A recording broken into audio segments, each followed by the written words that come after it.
Radio Now 100.9's Indy Connection with Emily Matheny.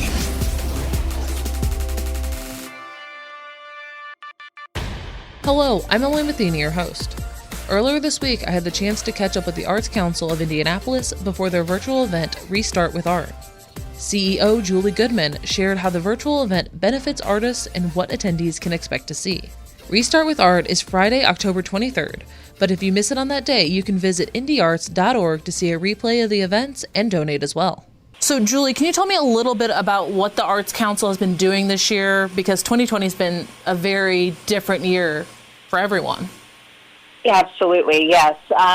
So the Arts Council, we have the honor of serving the community as the lead arts advocacy and service agency for Indianapolis and Central Indiana.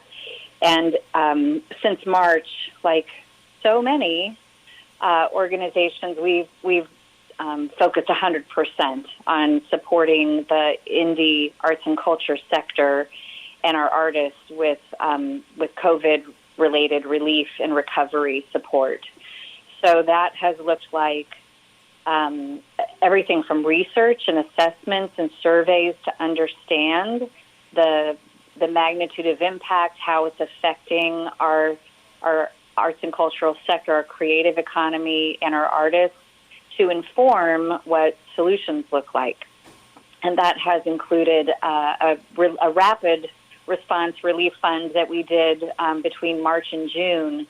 So we were able to raise about $475,000 right away when the pandemic hit and the closures started, to support about 950 relief grants to artists during that period of time, which was before some of the other benefit programs started to kick in. So we knew that immediate response was going to be important.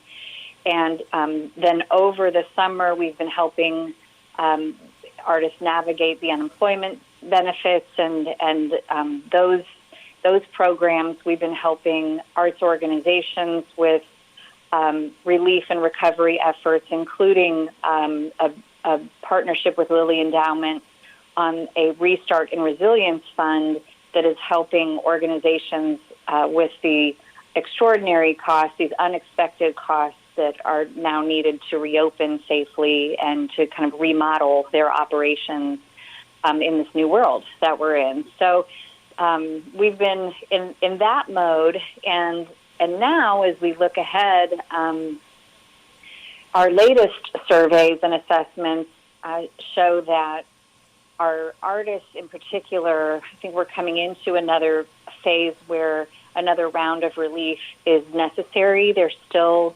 unfortunately, the need for support is continuing, and it's actually grown as the closures and cancellations continue. And we know from our research that we're facing over 30,000 cancellations and closures across our nonprofit arts and cultural community. And so all of that results in canceled gigs and lost opportunities for our independent artists, and they need help with basic support, food, shelter, rent, mortgage support. And so that's what we're focusing on is as another round of relief funding for that purpose. And part of that relief funding is coming up with this virtual event on Friday, October 23rd. Can you tell me a little bit more details about this event? Sure. So normally the Arts Council, we have an annual tradition in Indianapolis called Start with Art. And every August, in a normal year, 1,000 business and arts and civic leaders would be getting together to celebrate the kickoff of the fall art season in our city. And that was not possible this year in August. And so, like so many of our arts and cultural organizations, we decided to pivot to a virtual benefit. And so we're calling it Restart with Art, and that'll take place this Friday in partnership with WFYI. And it really is a tribute to all of the ways that Indy keeps creating during the pandemic. We saw almost immediately in March this shift of artists and our organizations finding new ways to deliver on their mission, to serve the community, to keep us inspired and connected, and that it's just been incredible. And so this program is really a tribute to everything that's been happening in our community since March, and 100% of donations. So tickets are free, and we would love for everyone in the community to experience it and see some of their favorite artists and organizations and discover some new ones. But the tickets are free, that 100% of the donations will support the Keep Indy Creating Relief Fund, and that will go toward artist relief grants and emergency grants for organizations. Excellent. And where can people find the information on where they can give and where they can watch the benefit? Sure. So you can register to get your free ticket and the link to watch the benefit at indyarts.org, and there is also a link there to donate. Excellent. And if someone's unable to watch on Friday, or they're not able to get paid, they're not paid till the following Friday, are they still able to donate to the Relief Fund? Certainly, yes. And thank you for asking. There will be a replay link, so there will be an opportunity to view the program at your convenience, and we will be accepting donations to the fund on an ongoing basis, and we actually have a matching grant that will be in effect through the end of the year, through December 31st. So we're so grateful for the Ephraimson Match Challenge, which is doubling all individual donations up to a total of $100,000. So all donations that are made from Friday through December 31st will be matched by the Ephraimson Match Challenge. Excellent. And are people able to give as much as they can, even if it's not like $1,000, but if it's my $25 I'd use to buy coffee for a month? Oh my gosh, yes. Every dollar makes a difference. So the relief grants, every $500 that we raise is a relief grant.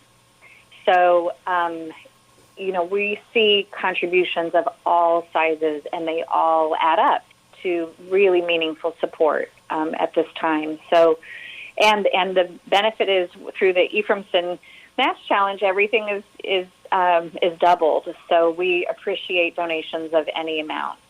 Excellent. And as we're kind of going into the holiday season, Giving Tuesday is going to be happening this year, so you can plan ahead and keep that link. Can you give the link one more time, Julie? Sure. It's indyarts.org. Yep, and you can give now, you can give then, and also you can check out the benefit as well on the website, the replay of the benefit, if you cannot watch it live this Friday, October 23rd. That's correct. Perfect. And people who are checking out the benefit, is it going to be music? Is it going to be visual arts? What can people expect? Well, it's really a representation of the breadth and depth of Indy's arts and cultural communities. So you're going to experience almost like a highlights reel of this mosaic of all of the ways that Indy keeps creating, and has since March. And that's individual artist contributions, and that's organizational contributions across every discipline. So we have music represented and musician performances. We have a wonderful segment with the Indianapolis Jazz Foundation performing on Belmont Beach. It's just a beautiful, beautiful performance. We have Dance Kaleidoscope. We have a segment with them. We have a segment with Indiana Repertory Theater, IRT is in there. We have theater. The cabaret has a segment, and so you'll be experiencing all of our artistic disciplines that we have in Indianapolis, as well as some cameos. We have some special surprises and cameos, and both local and national celebrities that are going to be with us. Excellent. And Julie, when everything started to happen back in March, why is it that Indy just kept creating? Why is art so key to keeping connected as a community and uplifting the community? Well, I think it's just part part of the DNA of artists and creatives, and they've just been relentless in their commitment to continue serving our community and to help us process, to help us mourn, to help us heal, to unify us, to help us understand this experience that we're all going through. And we've seen that related to the pandemic, and we've also seen that related to the social justice movement that is happening in our city, in our country, in the world. And so the virtual benefit will also feature all of the ways that artists have been contributing to those important conversations, and including the Black Lives Matter mural and the artists that have contributed to that, the Murals for Racial Justice program, and the artists that have contributed to that, voting registration and how artists are helping support that, and also public health campaigns and the Mask Up Indy campaign and how artists have helped promote public health during this time. So all of those examples are a part of the virtual benefit as well. And you kind of touched on some of the events and topics as well. What else is the Arts Council doing right now? Well, we're still focusing on relief and recovery, and so in addition to this program, we're currently partnering with the City of Indianapolis to allocate some CARES Act funding that the city dedicated to arts and cultural relief. So the City County Council approved $500,000 in CARES Act funding to support our nonprofit arts and cultural organizations. So we're administering that program in partnership with the city right now, and we're very grateful for that. And I mentioned the Restart and Resilience Fund that we're administering in partnership with Lilly Endowment. And so we're in that kind of relief and recovery work pretty deeply right now, but we're also looking ahead, and there is a lot to look forward to as we look at 2021 and next year. And so we're working with our artists and our arts and cultural community and organizational partners to work together on what this reopening of Indianapolis can look like and how arts and culture can be a central part of that. And so I think there's some exciting news on the horizon related to that. And what's the best way for people to stay up to date with what the Arts Council is doing on social media or through email? Yeah, well, certainly you can follow us on social media. We're on all of the channels, and you can find us and connect with us through our website, which is indyarts.org. We have a weekly newsletter that you can subscribe to that has highlights of arts and cultural events and happenings throughout the city. And then we also manage the Indy Arts Guide, which is a database, a calendar, a community-wide calendar of everything that's happening in the city in terms of arts and culture. And there's also a public art directory that is a part of that. So we, and all of that is a part of our mission and part of our way of making sure that all of Indianapolis has access and the information they need to experience the amazing breadth and depth that we have here in our city. And before we wrap up, can you tell me a little bit about the Art and Seek program with Keep Indianapolis Beautiful? Sure. So we have been a part of this partnership with Keep Indianapolis Beautiful. It's called Indy Art and Seek. And this was a collaboration that was made possible through generous support from Lilly Endowment. And it consists of more than 100 public art interventions or kind of these moments of delight that are throughout our city's neighborhoods. And so artists have been engaged in this. This work has been happening for well over a year to plan and prepare for this. But these 100 installations are all over our city, and you can discover them through an app. So you can download the app, and it's off of the AutoCast mobile app, and all of the instructions on how to access the app and download it, and then really explore and discover these installations all over our city. That's also available on our website. Perfect. And so people can get out and enjoy public art as before the weather starts to turn a little bit more. That's right. Yes. And there's just so many wonderful, really creative, and just these surprises that you'll encounter as you go out and explore and use the app, and also just explore our city. It's a great way to get to know more of our neighborhoods and also get to know more of our artists. So the app includes the story behind each piece and an interview with the artist and more information on those artists. So it's a wonderful way to get to know our artistic community as well. Perfect. Julie, is there anything you'd like to add before we wrap up?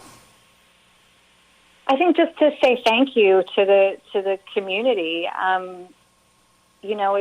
This has been a really challenging time for everyone, and we have just been overwhelmed and are so grateful for the outpouring of support of engagement and value of arts and culture in our city. And so we just want to say thank you, and we hope that the community enjoys the benefit on Friday, and it's just a little bit of an oasis, a little moment of inspiration and a bright spot, and we just appreciate everybody's support.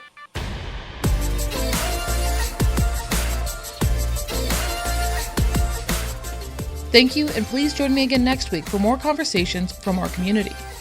If you have any topics you would like me to cover, email me at emetheny, that's EMETHENY at radio-1.com. Until then, have a great week. Radio Now 100.9's Indy Connection with Emily Metheny.